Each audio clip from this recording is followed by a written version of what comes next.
Okay, time to start. So welcome. This is our seventh summit. And so for the past year, we've talked about different things. We talked about engaging students in time and space.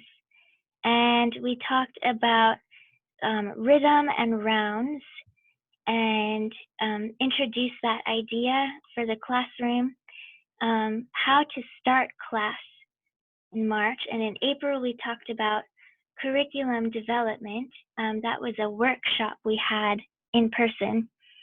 And then in May, online, we talked about childhood development. And then earlier this month, we talked about classroom expectations and how to set classroom expectations. So the link to all of these is here. If you click this, so just say you log on, you get to this slideshow on your phone or whatever computer you have, click this link, and it will take you to all of the slideshows and the summits, teacher summits from before. So if you have any topic that you want to just get better at or find resources for, you'll have them all here. So I just want to make sure that you know that you have this resource for you here. It's all in English, but I think it will still be helpful. Okay. So this time we're going to talk about two things: project-based learning, and we are also going to talk about some other music activities. But first, let's just think about project-based learning. And in this, the definition is, hold on, okay. It is a teaching method in which the students learn by actively engaging in real-world and personally meaningful projects. So this is a way that we can develop our curriculum and a way that we can think about how to teach. So what it ends up doing is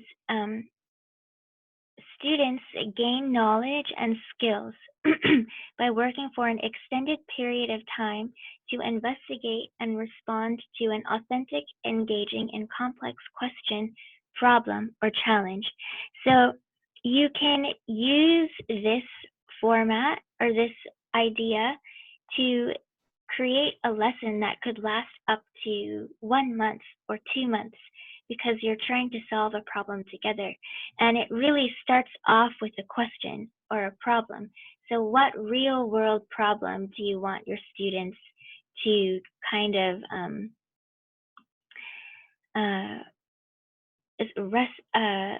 solve together? And you'll have, on this graph over here, it gives different sort of elements that go along with it. And it takes a while to finish a unit because you're trying to solve a problem together. There has to be a need to know, some significant content, a presentation, a reflection and revision. It starts here: depth, in-depth inquiry and innovation. 21st century skills, which definitely involves some technology and research, computer research. Voice and choice by students. So students also get to be involved in the solution. A driving question, so the main problem, and a need to know. So we can find more resources about project-based learning here. If you click this link, it will take you to a website that will show you that will show you a little bit more about project-based learning. And this is actually an example that one class did for class 3. So we can watch some of it together.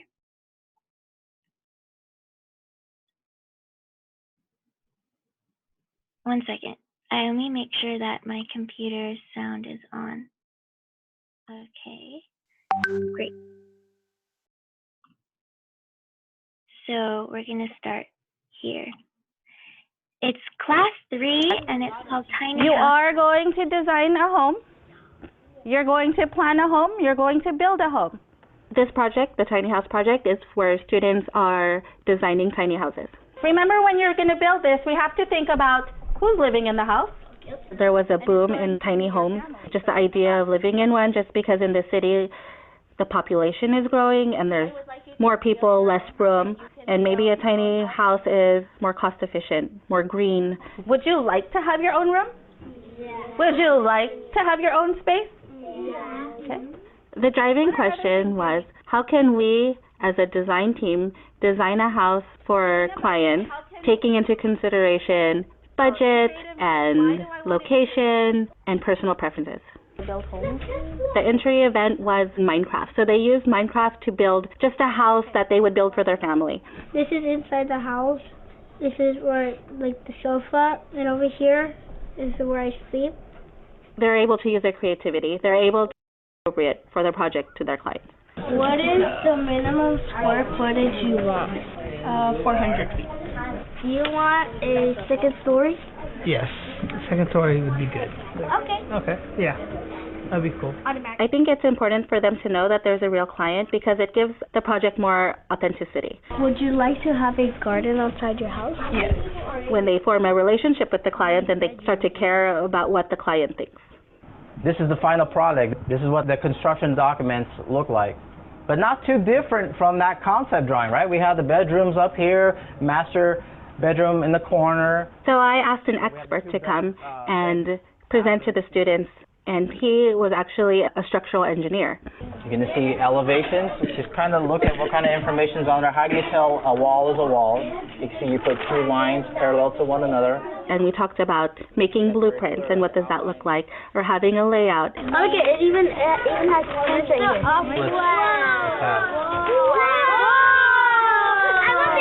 These are called elevations. I think they were really excited about seeing the blueprints because it was just real things that they can hold, they can touch, and they can see, and they know that engineers touched it, and engineers made this, and this is what we're going to do. All right, we're going to move into our next rotation. On this side, we have front row and RAS kids for listening to reading and answering comprehension questions. So as we plan the project, we think about the standards that we're going to be using. In this project, we're using opinion writing or reading of informational text, and we integrate that into like a daily rotation in English language arts. So this is an article from NASA, and it's called Tiny House Fun. If you have something you want to highlight, like you want to get back to, or a word that you really don't understand and you want to learn more about that, you can highlight some words. So on that day, I had a group, and we were looking at informational reading. And then another group, they were listening to a book that had to do with houses. And then another group was working on vocabulary, and all the vocabulary is part of the project. And then another group was just doing their read to self, and that's just books that they're interested in, so they're practicing reading independently. Write your name at the top. For math rotations, we call it math with the teacher, math with technology, and math with the partner. The house size that your client wanted. And then I'm working with the group, and we're really looking at area and perimeter and the difference between area and perimeter. Okay, so can you tell me what the square units are here? Another activity that we did with math was the Cheez-Its math. When they looked at square footage, we said that each Cheez-Its was 1 square inch, and they used that kind of information to do square footage within a house. It was just kind of a connection for them.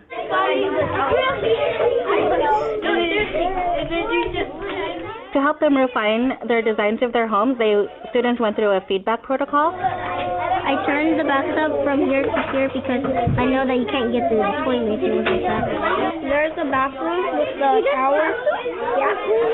They were paired up with another group, and they presented their models, they presented their blueprints and their layout, and they talked about what was in the house and who their client was, just to get some feedback from their peers. Our client is Miss Pena. Her age is 39. Her budget is $40,000. Within the fishbowl protocol, what we did was, me and another teacher we sat in front of a presenting group and everyone else looked around us, just like a fishbowl where they're not to talk, they're not to say anything, they're just really listening and seeing the interaction between the presenter and the guest. I like how you do go into the living room, but maybe push the bedroom in the back, and then so then that way she has more privacy. And the purpose of looking at that interaction between the audience and the presenter is so you can think about questions, you can think about behavior within the meeting, and so they can use that as a model for when they go back to their groups. This is the laundry area, and then here's the pantry to store all the clothes. Right here we have a little office. We practice different ways to present to their clients. We talk about eye contact, we talk about confidence, we talk about postures, we talk about volume of your voice. Hello, my name is America. Hello, my name is Christopher. And the title of our project is Tiny Houses. Our driving question of this project is, given a budget, how can we as a design team plan a home for a family? The last day of this journey is for them to really present their work to their clients. And they were so excited. Did you have a hard time building the house? Kind of, yeah. We had to redo some of the walls so that they were the exact measurement. This is the master bedroom. The middle is the kitchen. Here's a room. They shared their blueprints, they shared their layout, they shared their budget, and they shared their opinion paragraphs that they wrote so that they can try to persuade their client to purchase their home.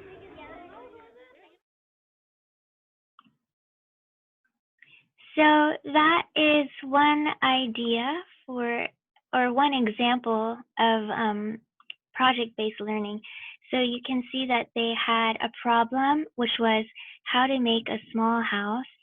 And that is an issue that a lot of those students face in their daily life. And then you can see there's all different kinds of subjects that it touches on. They've learned about math, they learned about design, about English, and presentations. So that was just one example, and that was for grade 3. But there's so many ways, especially I think for Suba Sandesh, grade 1 all the way up to grade 4, and then grade 6 and 7. You can take a look at the curriculum for grade 8 or grade 5, and then see what are the things that they're going to be talking about. And I think one big thing is environment and ways to take care of the environment. So that might be, you might think of one problem there, and then ask your students and yourself to together solve that problem, and then have a way to present it. And maybe you could bring someone in Dong. Maybe there's some sort of environment, like caring for the environment organization or something in Dong. You could bring an expert into your class and say, would you please share about how you solve this problem? Just like those students were able to learn from a real engineer because the teacher brought the engineer in. Anyways, so I just wanted to put this out, that there is this way of developing a curriculum that is called project-based learning. This is a website that talks about it. This is an example, and there's other examples in this website. So you can follow this link. I'm sharing this slideshow with you afterwards. You can follow this link and then explore more as you develop your curriculum. So the next thing I wanted to talk about with you is partner songs. So partner songs are 2 different songs that can be sung together. So they're completely different songs, but you can sing them at the same time.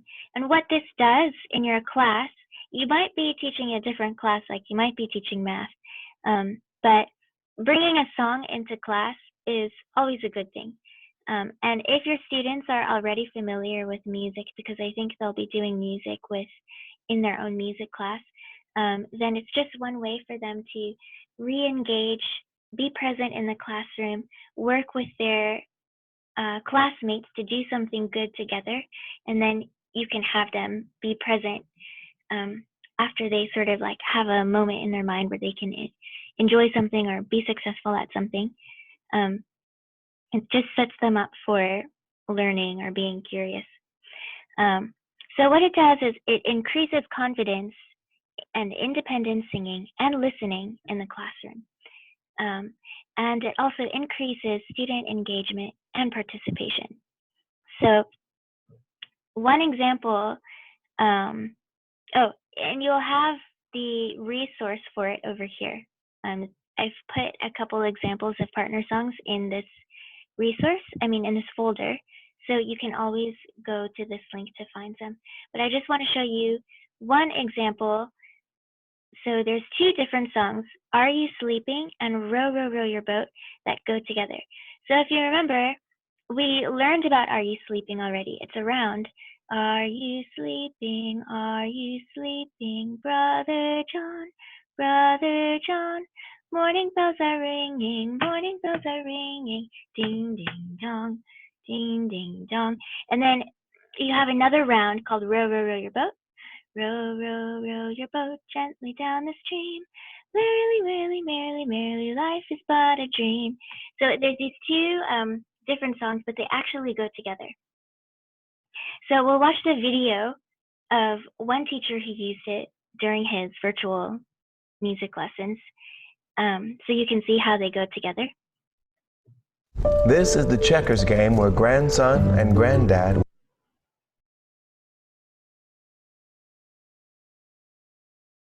will bond. This is the kitchen where the new boyfriend. Hi everybody, it's Mr. Brown here with another music lesson. Today, ding dong, ding ding dong, ding Brother John, ding ding. Try them as partner songs. So you're going to hear both songs being sung at the same time, and you get to choose who you sing along with. Are you going to sing along with Are You Sleeping? Or are you going to sing along with Row, Row, Row Your Boat? It's your choice. Whatever you choose, sing out nice and proud, and let's make it sound great. Here we go.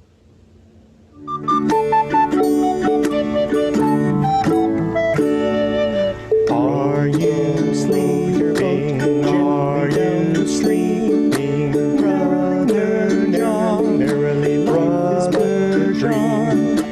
Morning bells are ringing, gently bells are ringing. Merrily, merrily, merrily, merrily, life is but a dream.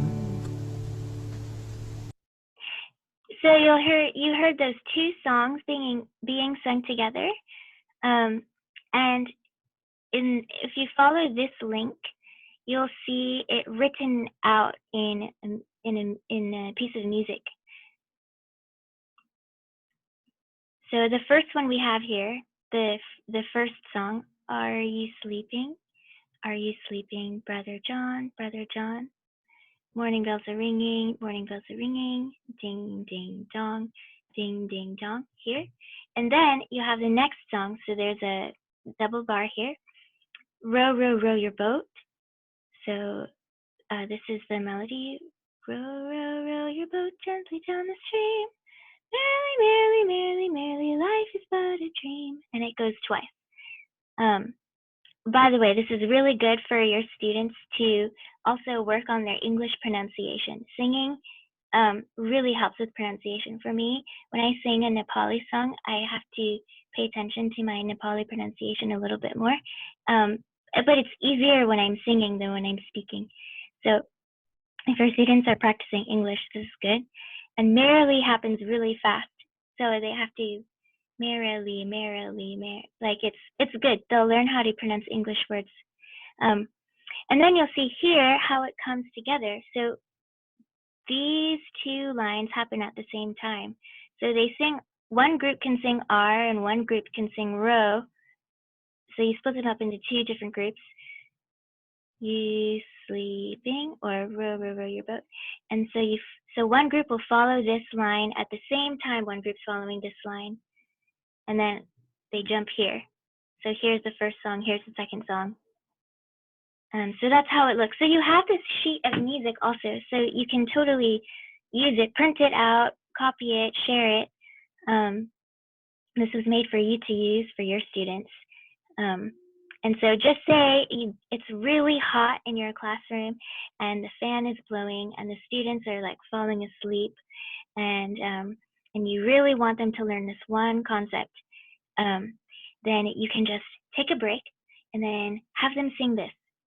And then you split the class into 2 groups, and it's just something different that they have to do in your class. And then they have to start paying attention. They have to focus on their own voice. They have to listen to the other group's voice. They have to follow the cue of the teacher. And then when they're done, it'll just be a nice break for them. For music, what it actually does is teaches them independent singing, how to listen, how to follow, how to match with another person that's singing something different. It really just helps develop the ear and develop the awareness. And so this resource is here for you. There's also one more canon that I want to show you, and it is in English and Nepali. So I think it will be really fun for the students. The YouTube video is here and the music is here. So let me just bring up the video. So this was made just for you. This was made by me and Ganga. Whistling summer breeze, whistling through the trees, listening to the leaves, singing the summer breeze, whistling summer breeze, whistling through the trees, listening to the leaves, singing the summer breeze, whistling summer breeze, whistling through the trees, listening to the leaves, singing the summer breeze, whistling summer breeze, whistling through the trees, listening to the leaves, voices summer breeze, whistling summer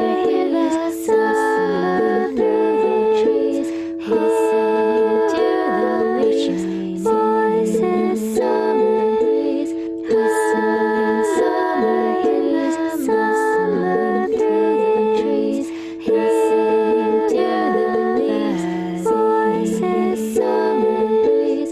Sisala sital hawa, sisala ruka hawa, suna paka awaj, kao sital hawa, sisala sital hawa, sisala ruka hawa, suna paka awaj, kao sital hawa, sisala sital hawa, sisala ruka hawa.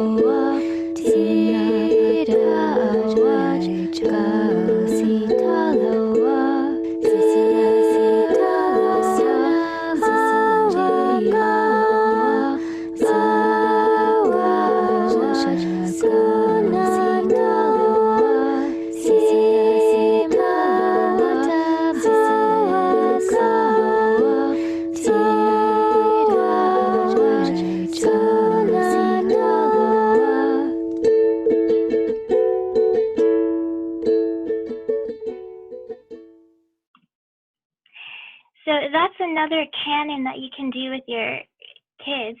And this one is a canon. It's not a partner song because it's just one song, but it has 3 sections. So you can divide your class into 3 groups. And then one group can start singing while the other groups wait. And then once this group moves, once the first group moves on to the second section, the second group can start. So then these 2 start together. And then when the first group starts to sing the last section, the third group can start singing the first section. So they kind of just move through each section, but they start at different times. And you'll see here the resources for this. So there's the sound file, there's the lyrics, there's the music, and the video. So let's just look at the sheet music really quickly. If you follow that link, it will take you to this folder, and you can just click on this. It's available to everyone. So here you'll see the first section up here. And then you'll see the second section starts here. Hear the sound of. So second section finishes here. And then the third section starts here and then finishes here. So yeah, so this is the sheet of music that you can use, and then there's the Nepali Roman words here. But one thing that you can look at for lyrics is also this lyrics sheet, which just gives the English 3 sections, and then the Nepali 3 sections. I might have misspelled something also in the Nepali. I'm so sorry if I misspelled something. If you catch something, you can let me know so I can correct it. And yeah, so once the students start here, they have to repeat actually. So this first section, the students have to repeat it. I think I might actually change it now. So this has to happen 2 times. Otherwise, it will be confusing. Okay. So I will play it and we can look at this one now. Okay, let's replay it. Whistling summer breeze, whistling through the trees, listening to the leaves, singing the summer breeze, whistling summer breeze, sound through the trees, listening to the leaves, singing the summer breeze, whistling summer breeze, whistling through the trees, listening to the leaves, singing the summer breeze, whistling summer breeze, summer breeze, Third group is here. voices, summer breeze, whistling summer breeze, summer through the trees, listening to the leaves, voices, summer breeze, sisala Now sitala, Nepali. sisala rukawa, sunapaka awaj, kao sitalawa, sisala Now group is here. Group is here. rukawa, sunapaka awaj, kao sitalawa, sisala sitalawa, sisala rukawa, sunapaka awaj, kao sitalawa, sisala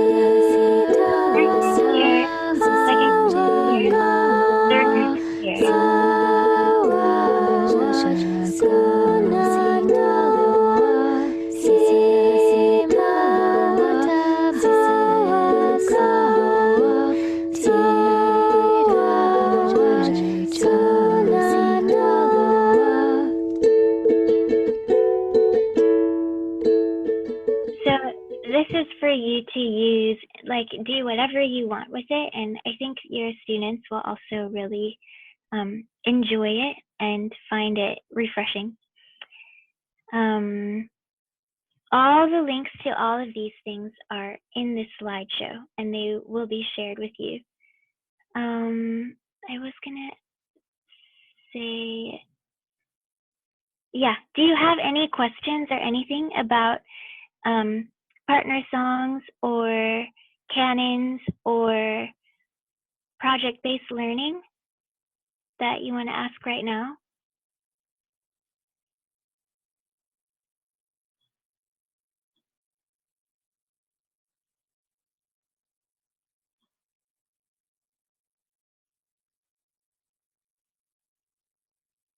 And if you have no questions, then that's okay. You can always ask Abindra sir if you have any questions, and he can always get back to me or ask me. And these will be shared with you. This slideshow, the resource folder, and the songs, the links to the websites. So yeah, so thank you so much, and that's it for now, and I really hope that it's useful for you, and looking forward to seeing you next time. So we'll be back in 1 month, and we'll also talk about partner songs again, and then we'll talk more about curriculum development and something that could help, something like project-based learning. And if you have anything that you feel that you would like to grow in or discuss together, just let Abindra sir know so that we can focus on that topic for the next summit. So they're going to happen every month this year. So we have plenty of time to talk about something that would be relevant or helpful for you in your class. Okay, that's it. Thanks so much, guys. I'm going to stop recording now.